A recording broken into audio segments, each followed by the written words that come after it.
Parmenas Radio presenta Tópicos del Derecho Familiar con el licenciado Francisco Javier de la Fuente.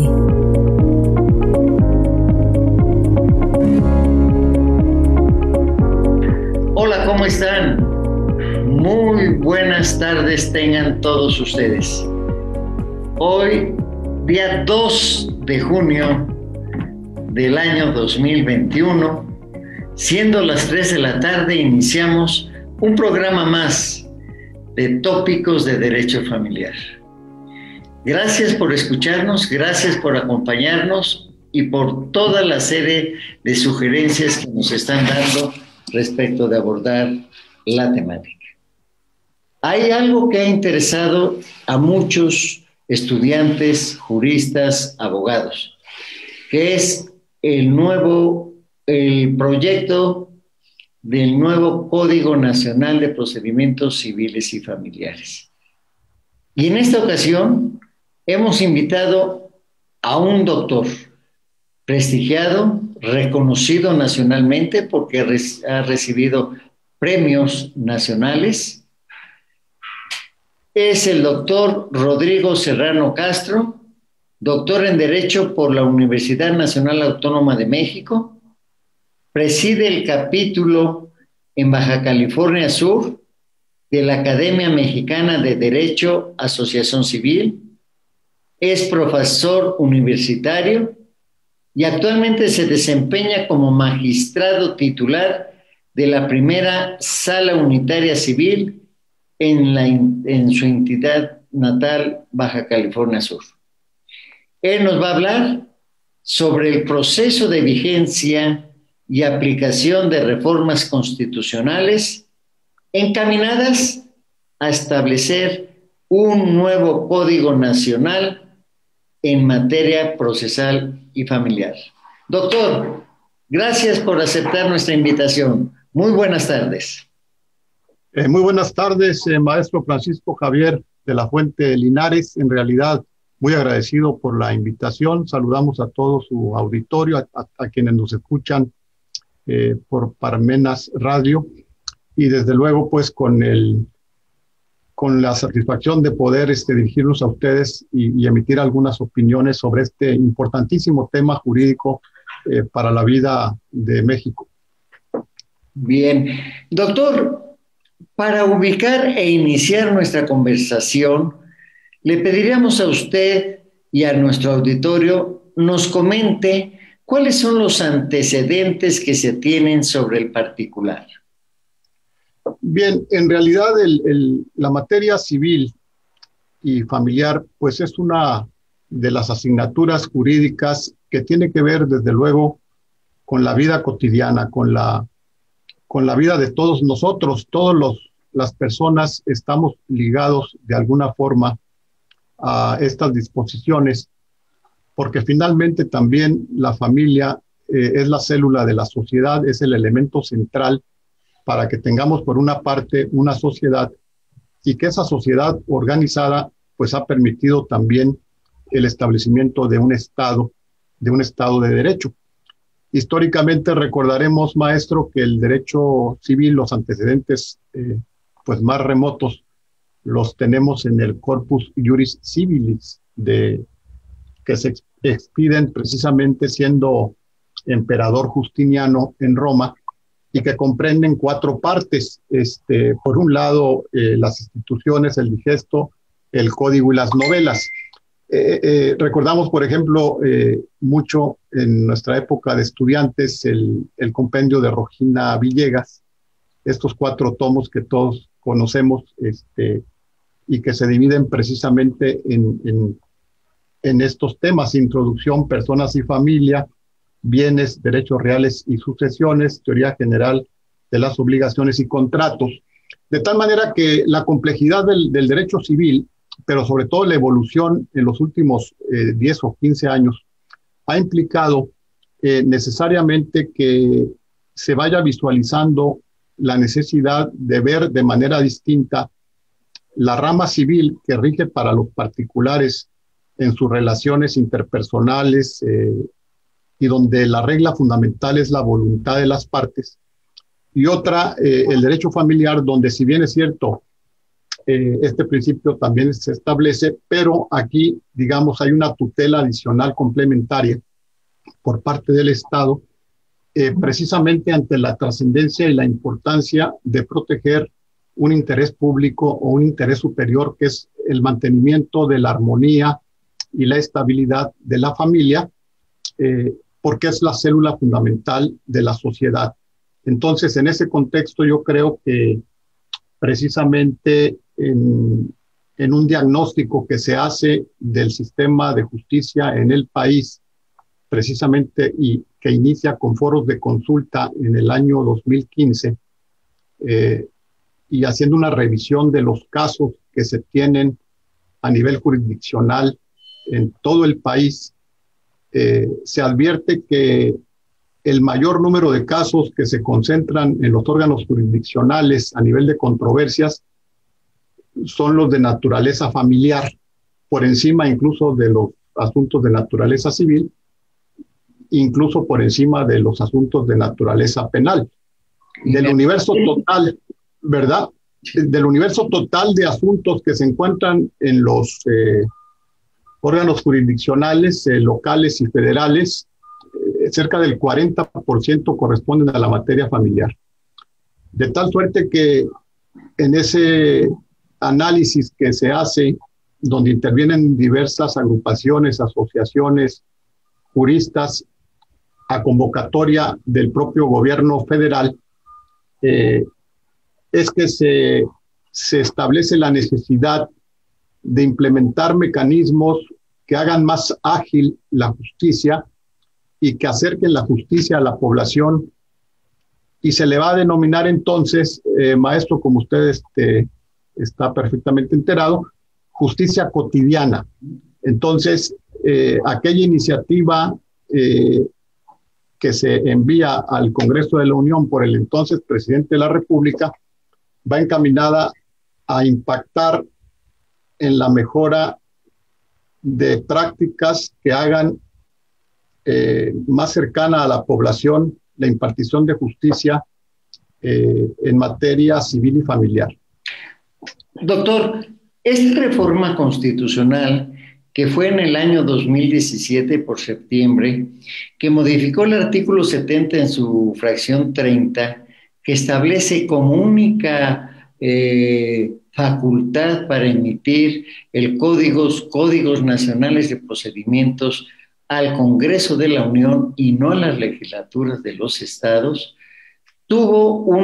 ¿qué animó a los legisladores a hacer esta reforma? Bueno, precisamente, maestro, ese diagnóstico que se hace por el CIDE, pero también con la intervención del Instituto Nacional de Investigaciones Jurídicas de la UNAM y los diversos foros que se hacen para contextualizar cómo está la impartición de justicia en el país, hacen necesario precisamente que esta iniciativa vaya encaminada a la reforma de 3 artículos de nuestra Carta Magna, el 16, el 17 y el 73 en su fracción 30, como usted bien lo ha dicho. De tal manera que estas reformas, efectivamente, una de ellas, la del 73, fracción 30, le otorga facultades al Congreso de la Unión para que legisle un solo Código Nacional de Procedimientos Civiles y Familiares. Es decir, que ya los códigos procesales que tienen las entidades federativas, cada una de ellas en su ámbito soberano propio que ha ido expidiendo, en un momento dado estarían, digamos, una vez que se consolida o se consolide esta reforma, estarían quedando sin efecto, para que sea un solo código que pueda uniformar los procesos en toda la República. Es decir, no tiene que ver con la parte sustantiva, porque eso sería cuestión de, pues quizá de otra conversación o de otro momento. Las entidades de la República, sus congresos locales, siguen teniendo potestad para legislar en materia civil y familiar sustantiva, pero ya no en la materia adjetiva procesal. Entonces, lo que anima al entonces Poder Ejecutivo, y también lo que se advierte de los dictámenes de las cámaras del Congreso, es hacer más expedita la justicia, digamos, evitar obstáculos derivados de una diversidad de normas procesales, pues en realidad cada entidad federativa tiene la suya, agregado además la de las normas procesales de la Ciudad de México, y esto se ha pensado que puede ser un obstáculo, sobre todo al momento de la interpretación de las normas por parte del Poder Judicial Federal, ya cuando los asuntos se encuentran a nivel de juicio de amparo. Entonces, el ánimo que hay en la exposición de motivos es precisamente acercar la justicia a la población y de alguna manera uniformar estos procedimientos en todo el país para que precisamente camine más rápido la impartición de justicia, tanto local como federal, respecto a esta materia. Yo creo, doctor, y comparto con usted esa idea, que no es igual para un abogado postulante, un abogado litigante, ejercer un litigio en Puebla que ejercerlo en Chihuahua, en Baja California, en Yucatán, en Tabasco, en Morelos, en Guerrero. Son muy diversos los procedimientos. En algunos vamos avanzando en cuestiones digitales, electrónicas, notificaciones. En otros todavía no. En algunos, pues cómodamente dicen, vete a divorciar a tal lugar porque es más rápido, te lo hacen en un instante.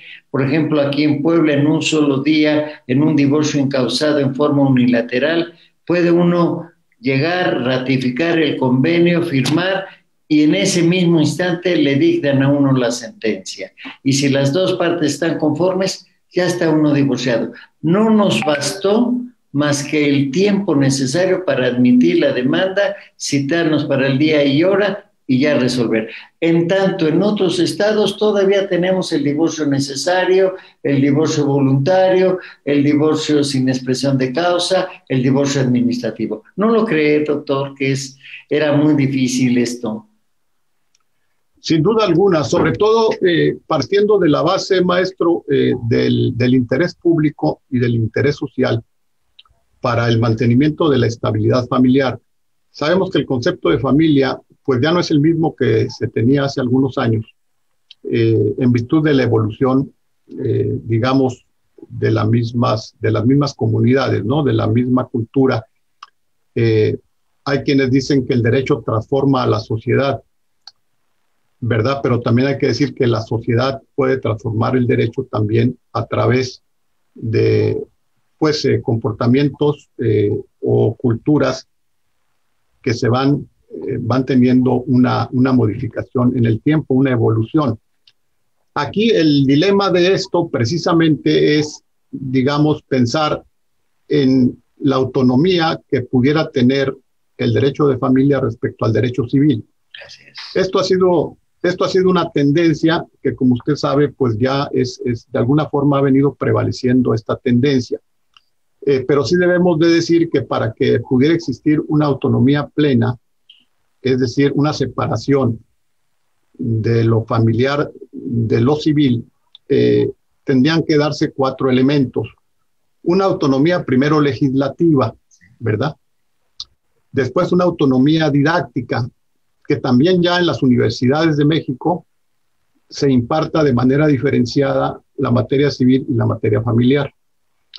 Luego tenemos una autonomía doctrinal, donde ya empieza a haber publicaciones, artículos especializados, entrevistas como esta, donde ya el centro del análisis jurídico es la materia familiar y se va dejando a un lado lo civil, para ya no mezclar ambas ramas del derecho, porque atienden a principios que, si bien es cierto, en un inicio hay coincidencia en cuanto a la individualidad o a los intereses individuales que puedan prevalecer en lo civil y en lo familiar trasciende lo civil en virtud de la tutela que se requiere en relación con varias instituciones, como lo son la patria potestad, como son los alimentos, como son precisamente el reconocimiento de paternidad o el reconocimiento de hijos, etcétera.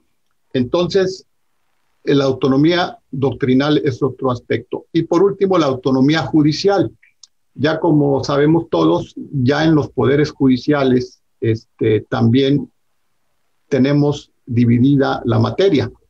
Aquí, por ejemplo, en la ciudad de La Paz, que es donde nosotros radicamos, en Baja California Sur, en la capital tenemos 2 juzgados civiles, pero tenemos 4 juzgados familiares. Entonces, en la misma ciudad, ahí vemos precisamente cómo va teniendo prevalencia, cómo va teniendo importancia y cómo el número de asuntos familiares está por arriba de los civiles. Pero insisto, hay la necesidad de una tutela efectiva mayor. Inclusive, pues, como sabemos todos, también en algunos casos, cuando hay menores, pues aplica y procede la suplencia de la queja en materia familiar, cosa que no se da en materia civil. De tal manera que para que podamos tener realmente una autonomía en materia familiar, ocupamos estas 4 vertientes. Autonomía legislativa, es decir, que existe un ordenamiento o norma específica, ya sea sustantiva o procesal, o ambas. Una autonomía didáctica, una autonomía doctrinal y una autonomía judicial. Ya la autonomía judicial va muy avanzada, ya la autonomía doctrinal la tenemos también ya caminando. La autonomía didáctica todavía no, totalmente. Y la autonomía legislativa, pues estamos ante ese gran dilema porque todavía el Congreso de la Unión no legisla este Código Nacional de Procedimientos Civiles y Familiares, donde hay corrientes ya muy claras que se empeñan en defender la posibilidad de que los procedimientos familiares se puedan contemplar por separado, es decir, no mezclar lo civil y lo familiar en este aspecto procesal nacional que está por legislar el Congreso de la Unión. Recordemos que existe un proyecto, como bien se apuntaba, lo comentábamos antes de entrar al programa, hay un proyecto de un grupo parlamentario en Cámara de Diputados, en la 64 legislatura, en la actual. Y hay otro proyecto, maestro, como usted sabe también, que fue, digamos, trabajado por la Comisión Nacional de Tribunales Superiores de la República Mexicana. Entonces, no obstante que hay un retraso por parte del Congreso de la Unión para legislar este código, creo que desde mi punto de vista debiera discutirse más, debieran abrirse los espacios de discusión para que se tengan más opiniones especializadas antes de que el Congreso de la Unión dé la última palabra sobre el particular. Dice, doctor, que comentando sobre lo que usted nos platica, yo veo que sí existen ya incluso avances legislativos en algunos estados. Casi son 10 ya los estados que tienen su propio código familiar y código de procedimientos familiares. Somos 32 estados, pero sí ya hay una clara división. Hay universidades que ya tienen, ¿verdad?, la carrera o la materia de derecho familiar. La Universidad de Puebla ya tiene sus especialidades. Hay libros, hay más de 500 libros en materia familiar. Ya existen juzgados familiares, salas familiares en el Estado de México, en algunos otros estados. Esto ya estamos avanzados. Y lo que usted menciona, y yo comparto con usted esa idea, maestro, es que también no tenemos que tener miedo, sino que tenemos que dar pauta a lo que usted dice, al imperativo de las necesidades sociales. Proteger a la familia. Artículo 4. Y esto nos implica a que tengamos una legislación independiente del Código Civil. ¿Por qué? Porque los juzgados familiares tienen que ser especializados y tienen que no ser un juzgado normal, sino salas en donde se va a ver y ventilar cuestiones familiares. No sé si ese espíritu CONATRIP ha manejado o ha contemplado. ¿Usted qué piensa? Porque el proyecto de CONATRIP salió ya en Baja California y aquí tenemos un ejemplo y son más de 1,000 y tantos artículos y digo, son muchos, 1,090 artículos. No, qué bárbaro, dije, no es posible. Sí, maestro, mire, abundando en lo que usted señala, efectivamente los estados que ya usted mencionó, pero además fueron pioneros, Hidalgo, Michoacán, Morelos y Zacatecas en materia familiar. También tenemos un antecedente muy interesante que fue el primero que, digamos, se opuso a la visión tradicional de aquel código napoleónico francés de 1804, que fue una ley muy interesante sobre relaciones familiares del 9 de abril de 1917, fíjese nada más, expedida ni más ni menos que por don Venustiano Carranza. Entonces, pues México sigue siendo, si analizamos la historia, y usted ya lo decía, en muchos aspectos legales hemos ido a la vanguardia. Claro, no ha habido quizá en este tema una sistematización de constancia para arribar a lo que se busca, pero estamos en vías de lograr precisamente con el impulso de los grupos organizados de abogados y juristas del país, Instituto de Investigaciones Jurídicas, etcétera, pues posiciones que nos permitan decir que antes que cualquier otro valor de carácter individual que tiene su propio valor por sí mismo, tenemos el valor de la familia que tenemos que respetar y que tenemos que impulsar su protección y tutela. Entonces, fíjese que, como bien lo dice, este proyecto del CONATRIP, de la Comisión Nacional de Tribunales Superiores de Justicia de la República Mexicana, que es una asociación civil que se constituyó hace aproximadamente 15 años, y que ha sido importante esta comisión para efecto de uniformar criterios en general en todas las materias, debido pues a las reuniones que se tienen los titulares de los poderes judiciales de las entidades de la República constantemente y del Tribunal de la Ciudad de México. Pero efectivamente son 1,090 artículos de este proyecto, 21 títulos y 433 páginas. A nosotros nos llama la atención en lo que estamos precisamente abordando los siguientes títulos. El título quinto, que refiere a providencias en materia familiar. El título octavo, que nos habla de los juicios especiales y de las vías de apremio en materia familiar. Y el título decimoctavo, de las controversias del orden familiar, y nos entrecomilla ahí lo que le llaman ellos los juicios sumarios. Es la referencia directa a lo familiar, estos títulos, el quinto, el octavo y el decimoctavo. Y hay otros dos títulos que me llamaron mucho la atención porque obviamente tienen que ver con lo civil, pero también con lo familiar. Es el título 20, que nos habla del juicio oral en general, y el título 21 del procedimiento general en línea. De tal suerte que aún en el caso del juicio oral, que también parece ser que es la tendencia ya en materia civil y familiar, pero aún en ese caso, maestro, habría diferencias, creo yo, que tendríamos que señalar en este título respecto a los juicios.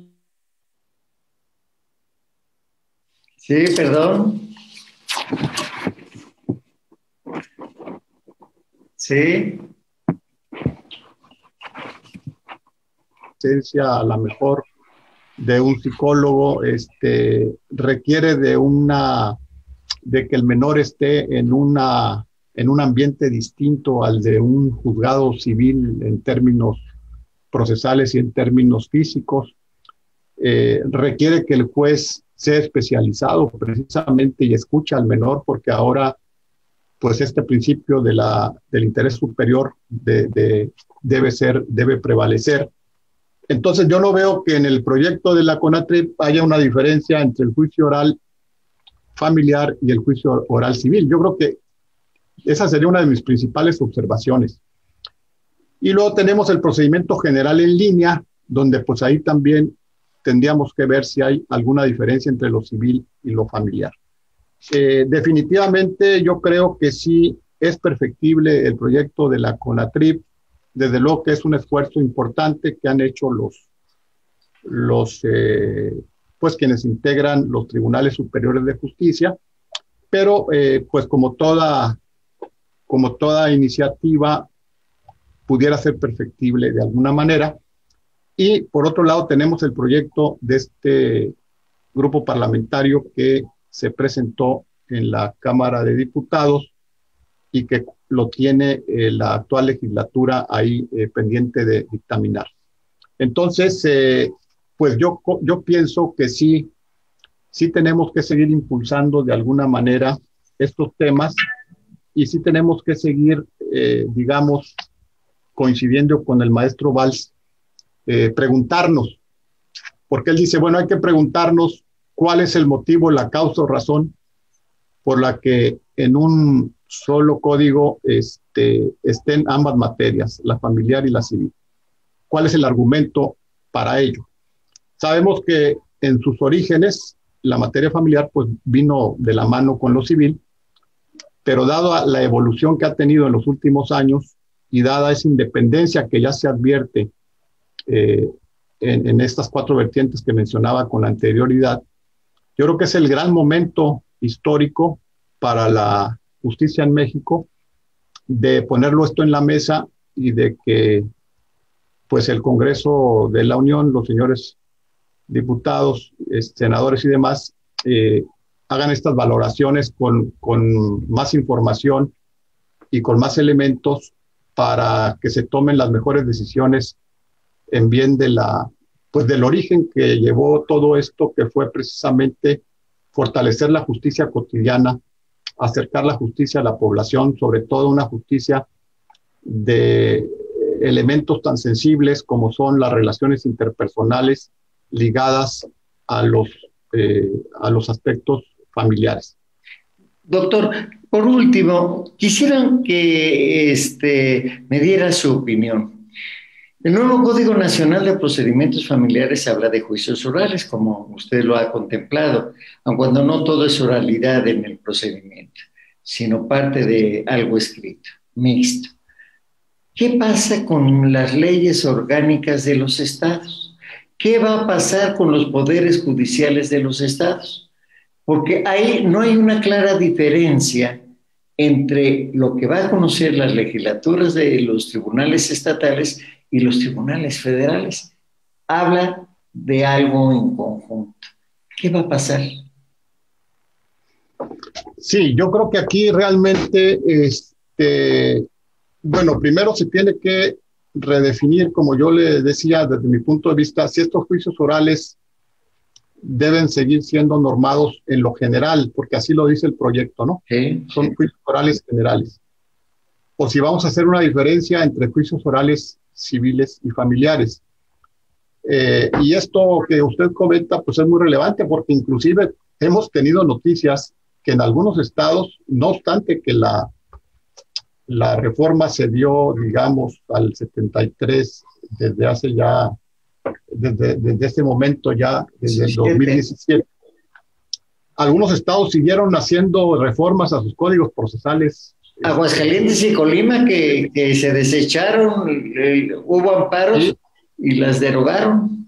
Y otros lo siguieron haciendo sin amparos. Entonces, sí, este tiempo transcurrido entre el mandato inicial de la reforma del 17, que en realidad era un tiempo muy perentorio, eran 180 días las que se le daban al Congreso, sí, algo que estaba fuera de lugar totalmente.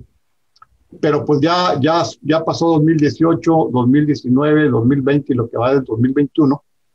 Y yo creo que aquí sí es urgente que se pueda ya restablecer el trabajo legislativo encaminado a este nuevo código, porque mientras no se genere este nuevo código con los transitorios correspondientes, porque yo creo que aquí sería la respuesta, maestro, los transitorios tendrán que aclarar todo esto que usted señala.